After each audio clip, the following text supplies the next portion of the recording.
नमस्कार। विशेषच्या या भागामध्ये आपल्या सगळ्यांचं स्वागत। मी प्रसाद काथे। महाराष्ट्रामध्ये हिंदीची सक्ती करणार नाही असा शब्द दिलेल्या फडणवीस सरकारने अखेर भाषिक घोळ घातलाच। राज्यामध्ये त्रिभाषा सूत्र म्हणजेच पहिलीपासून 3 भाषा शिकवण्याच्या भूमिकेला आधी फडणवीस सरकारने नाकारलं आणि आता लादलं आहे। राज्य सरकारच्या या फसवणुकीच्या विरोधामध्ये राज्यात संताप आहे। मराठी आणि इंग्रजी या 2 भाषा शिकवल्या जात असताना आणखी एक भाषा कशाला शिकायची असा सवाल विरोधक करतात। हिंदी शिकायची नसेल तर दुसरी भारतीय भाषा शिका असं फडणवीस सरकार विरोधकांना सांगत असताना ते व्यवहार्य कसं नाही हे सुद्धा सरकारला सांगता आलं पाहिजे, पण तसं होत नाहीये। भाजपा आघाडीचं सरकार यामुळे ऐकायलाच तयार नाही असं चित्र निर्माण झालंय। सवाल हाही येतोय की सरकारची आणि पर्यायानं हिंदीची दादागिरी हवी आहे कशाला। आम्ही हिंदू आहोत परंतु हिंदी नाही।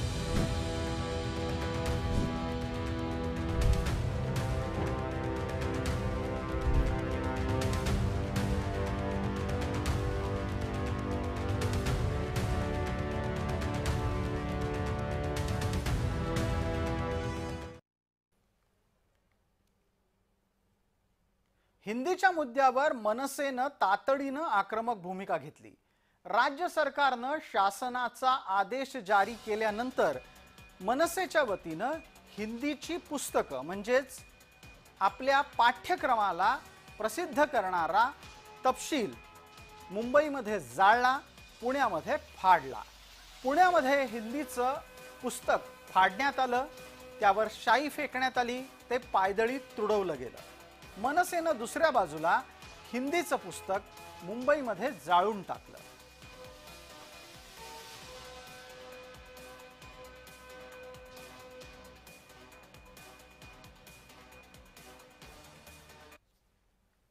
कोणती भाषा जी राष्ट्रीय भाषा नाही, जी एका राज्याची भाषा आहे, तो माझे हेच प्रश्न आहेत ना। प्रश्न असा आहे की या सगळ्या याच्यामध्ये मध्य प्रदेशमध्ये, उत्तर प्रदेशमध्ये, बिहारमध्ये तिसरी भाषा कोणती शिकवणार आहेत? मराठी।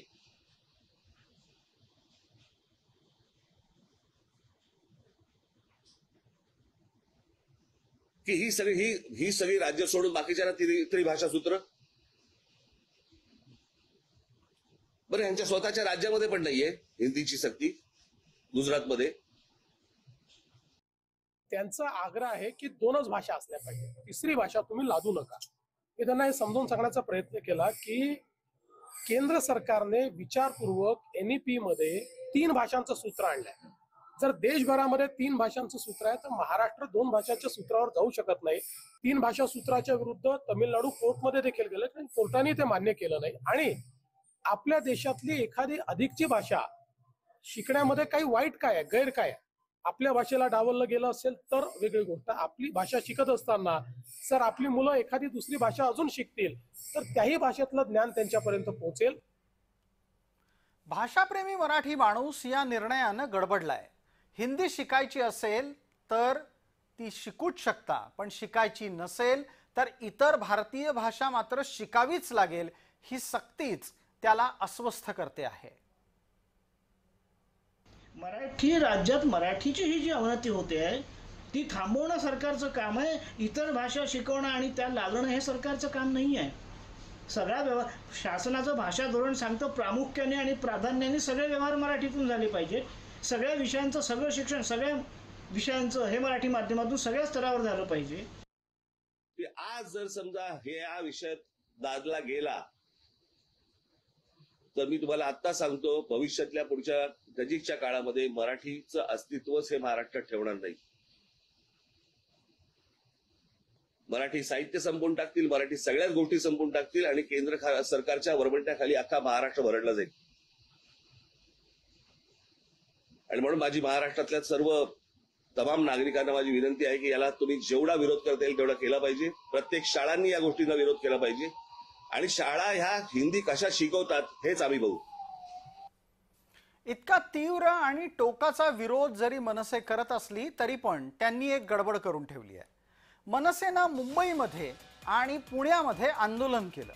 त्यांनी मुंबईमध्ये पुस्तकं फाडली, पुण्यामध्ये जाळली। आता गंमत यातली अशी आहे की जे आंदोलन मनसे आत्ता करतीये आणि त्यासाठी जी पुस्तकं वापरतीये ती मुळातच पुस्तकं ही हिंदीच्या प्रथम वर्गाची नाहीत, ती तृतीय वर्गाची पुस्तकं आहेत असं समजलं गेलं आणि घोळ इथेच झाला। राज्य सरकारनं प्रथम वर्गाची हिंदीची पुस्तकं छापायला बंदी घातली असल्यानं ज्यांना हिंदी तिसरी भाषा म्हणून घ्यायची आहे त्यांच्यासाठी पुस्तकं छापली गेली नाही, तर मुळात ज्यांचा अभ्यासक्रम हिंदीत आहे अशा प्रथम भाषा हिंदी शिकणाऱ्या मुलांची पुस्तकं मनसेनं फाडून टाकली। मनसेनं आंदोलनामध्ये भलतीच पुस्तकं फाडली आहेत हे बालभारतीला म्हणजेच महाराष्ट्र राज्याच्या पाठ्यपुस्तक मंडळाच्या अधिकाऱ्यांना येऊन सांगावं लागलं।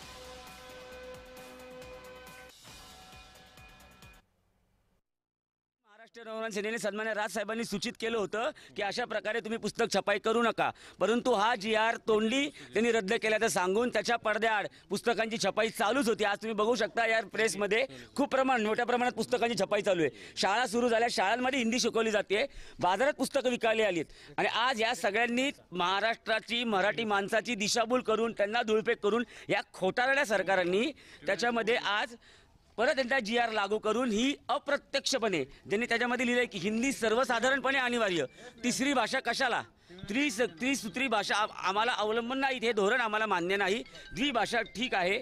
या मागणीसाठी आज आम्ही आलोय आणि आज आम्ही या ठिकाणी शेवटचा इशारा देतोय।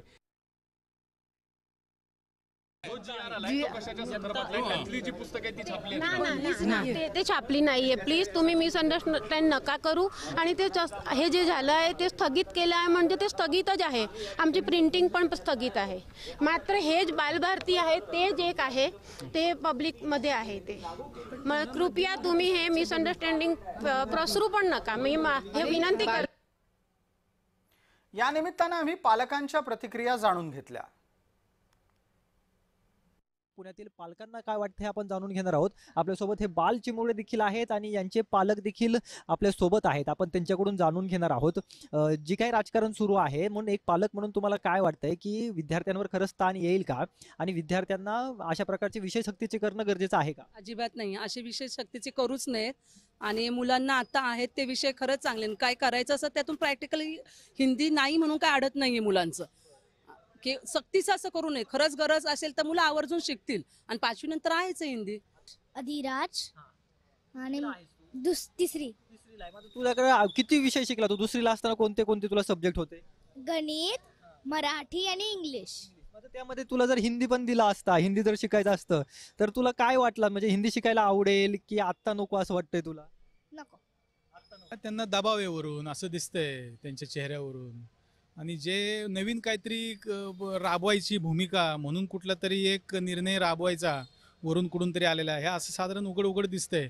धुळफेकच चालू आहे ना, की पहिलं सांगायचं की बाबा आम्हाला सक्ती नाही करायची आहे, तोंडी बोलतायत पण लेखी कुठं देत आहेत।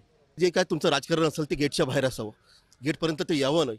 त्यामुळे मुलांनी जर पाहिलं तर मुलांवरती नकळत कुठल्या प्रकारचे संस्कार होतात। एक तर हे मुलं जे आहेत ते उद्याचे भविष्य म्हणजे आपले मतदार आहेत, हे देखील तुम्ही विसरू नका की ते मतदान करतील काही पाहिल्यावरती। आधीच मतदानाचा टक्का कमी होत चाललेला आहे, हे पण मुलं म्हणतील की तुम्ही शिक्षणाला पण राजकारणाचा आखाडा केलेला आहे। तीव्र असा विरोध जो आहे तो पुण्यातून आपल्याला या सगळ्या सक्तीच्या विरोधामध्ये उमटलेला पाहायला मिळतोय। कॅमेरा पर्सन दीप मिश्रासह रोहन कदम, जय महाराष्ट्र न्यूज, पुणे। या निमित्तानं जो मुद्दा आणखी अधोरेखित होतो तो म्हणजे पहिलीपासून 3 भाषा शिकाव्यात का, आणि सगळ्यांनी हिंदी सक्तीचा आणि तिसरी भाषा मुलांना अनिवार्य करण्याचा विरोध केला। याचं कारण बालमानसशास्त्रज्ञ, शिक्षणतज्ञ, युनेस्कोच्या लोकांनी सुद्धा हे सांगून झालेलं आहे की या वयाच्या मुलांवरती तिसरी भाषा लादणं हे त्यांच्या दृष्टीने हानिकारक आहे, इष्ट नाही आहे। फडणवीस सरकारची आता खरी अडचण अशी आहे की त्यांना केंद्रीय धोरण महाराष्ट्रात राबवल्याचं श्रेय घ्यायचंय, मात्र या धोरणाचा फायदा काय ते पटवून देण्यात सरकार पूर्णपणे अपयशी ठरतं आहे। केंद्राचा जर शासन निर्णय बुकलेट बघितला, तुम्हाला ते बुकलेट दाखवतो, त्याच्यामध्ये कुठेही अमुक भाषा घ्या असं बंधनकारक कुठेही नाही. तुम्हाला मी ते पुस्तिका दाखवतो. बघा, हे राष्ट्रीय धोरण आहे. आम्ही पार्लमेंटला जाऊन याच्यावरती मोदींना प्रश्न विचारू. शैक्षणिक धोरण जे ठरवलं जात आहे राष्ट्रीय, हे भारतीय जनता पक्ष त्यांच्या राजकीय सोयीसाठी ठरवतो. हिंदी भाषा आम्हाला येते, उत्तम प्रकारे येते, आम्हाला शिकवण्याची गरजच नाही. किंबहुना नरेंद्र मोदी आणि त्यांच्या लोकांपेक्षा उत्तम हिंदी आम्ही बोलतोय मुंबईमध्ये. आणि मुंबईमध्ये मोठ्या प्रमाणामध्ये हिंदी भाषिक आहेत. महानगरपालिका हिंदी शाळा सुद्धा चालवते आमच्या अनेक वर्षापासून. माहिती आहे का तुम्हाला? तो ज्यांना हिंदी येते त्यांच्यावर तुम्ही कशा करता लागता? आम्हाला येत आहे ना, आम्ही हिंदीला कधी विरोध केला नाही, पण तुम्ही शालेय अभ्यासक्रमामध्ये ही सक्ती करू नका. या वादावर सत्ताधारी आणि विरोधकांचे तर्क आपण समजून घेणार आहोत. एका बाजूला सरकार असं म्हणतं की 3 भाषा शिकल्या तर बिघडलं कुठं. विरोधकांचा त्यांना प्रश्न आहे की किती राज्य 3 भाषा शिकवतात. सरकारचं म्हणणं आहे की त्रिभाषा सूत्र न्यायालयात टिकू शकलं नाही. विरोधक म्हणतात प्रशासकीय अधिकारी त्रिभाषा सूत्र लादत आहेत.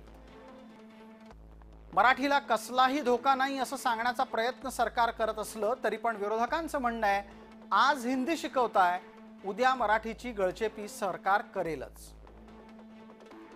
हिंदी नको असेल तर इतर भारतीय भाषा शिका असा सल्ला सरकारने दिलाय.